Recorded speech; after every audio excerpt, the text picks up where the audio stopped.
Oh, ito. So, isunod natin to, Boss Mark. Ito, alam ko idol mo to eh. Timeline ng pagbaliktad sa dismissal order ni Senator Villanueva ipinalalantad. Oo, dapat ilabas 'yan, no? Tsaka yung ano, ang sabi nga kasi, 'di ba? Is ang sabi, ano ba 'yun? May sasabihin ako eh.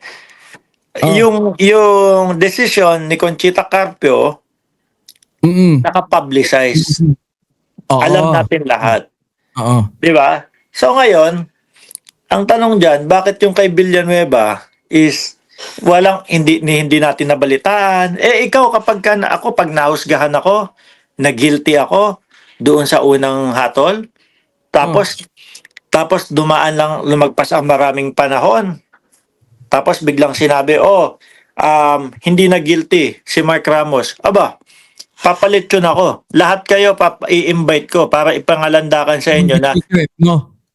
para ipangalandakan sa inyo na hindi ako guilty. Oo nga eh. Di ba? Ito parang ang nangyari, parang secret eh. Eh, narinig mo ba yung sagot ni ni Ombudsman Martires? Ang sabi niya, wala akong wala sa trabaho niya na magbigyan ng kopya ng dismissal ng decision ko si Conchita Carlos. Ganun din, wala ring akong obligasyon na bigyan ng kopya si Secretary Boying dahil hindi naman siya kasali doon sa kasuhan na yon. So wala daw siya. Pero ganun din daw eh. Hindi naman daw dahil hindi itinago, hindi lang daw sila nanghingi. sabi. Hindi, kasi unang-una, si Conchita. Di ba? Siya yung sabi na guilty. Di ba? Siya yung nag-guilty. So ngayon, kailangan malaman ng tao, yung decision mo, binago ko kasi ganito, ganyan, ganyan. Di ba parang yun? Parang kailangan niyang malaman pa din. Siguro, we can call it courtesy. Parang courtesy na lang din dun sa Kaya lang, isasabihin na naman sa atin ng mga abogado dyan. Walang pakialam sa iyo ang emosyon. Sa emosyon mo ang batas. Sige, yun na lang. Di ba? Kunyari, kasi ang mangyayari niya, may biktima at may nabiktima si Joel dati, di ba? Ganun yung dapat na-explain. May biktima at may nambiktima at may biktima. No? Tayo na lang, mga taong bayan na nabiktima. Siyempre, yan yung involvement dyan. Doon talaga ako papunta. Ngayon, taong bayan. Kasi yun feed up di ba? Pera ng bayan yan. So ngayon, ganito na lang, alisin natin doon sa sitwasyon na yon. Ilalagay natin sa sitwasyon ng biktima at may nabiktima. Ikaw, nang biktima ka, biniktima mo ako. Ngayon, ang nangyari, pinasok ka sa oblo. Okay na, ganito yung hindi ba dapat ipaalam sa akin? Kasi ang ine-expect ko 20 taon na makukulong yan Kaya ako malaya kampante na ako na walang aali-aligid sa akin na papatay sa akin, whatever, etc. So yung taong bayan, hindi ba dapat malaman yun?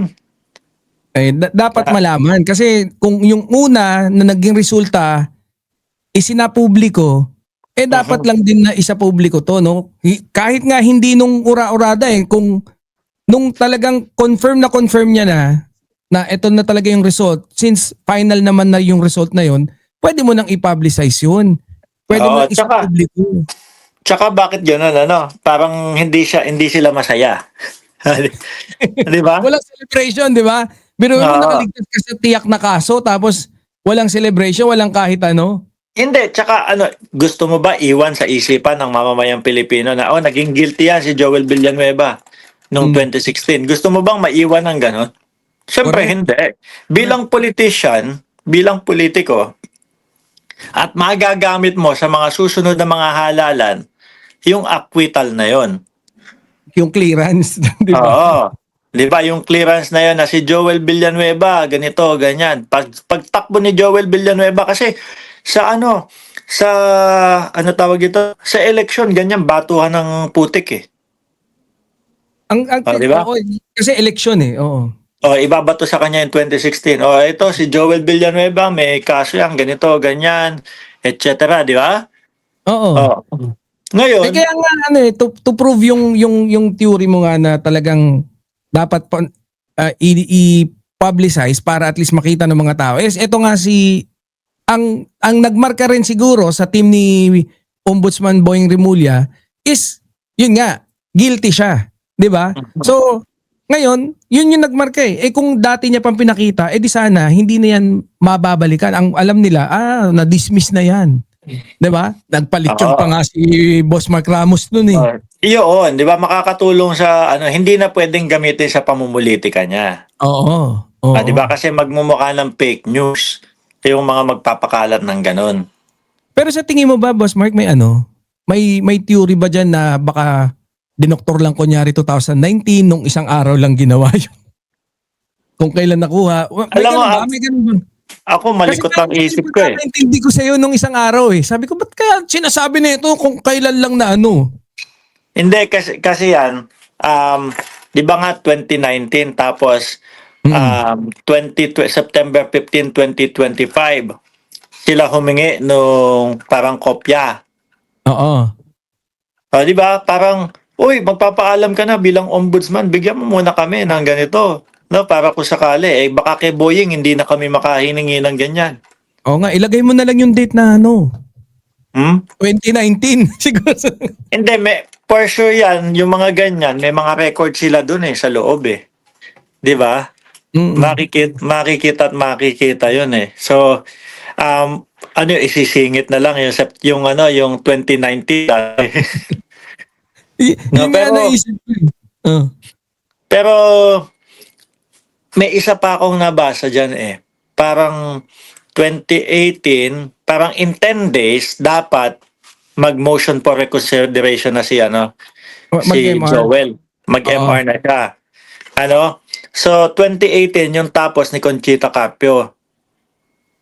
Bakit umabot pa yung pag-motion nila ng 2019? Hindi kaya hinintay si magpalit ang ombudsman tapos yun nga din eh. Yun nga din. Sabay salpak. Ang sinasabi yata, ang sabi naman nila dyan is wala namang prescription yan eh.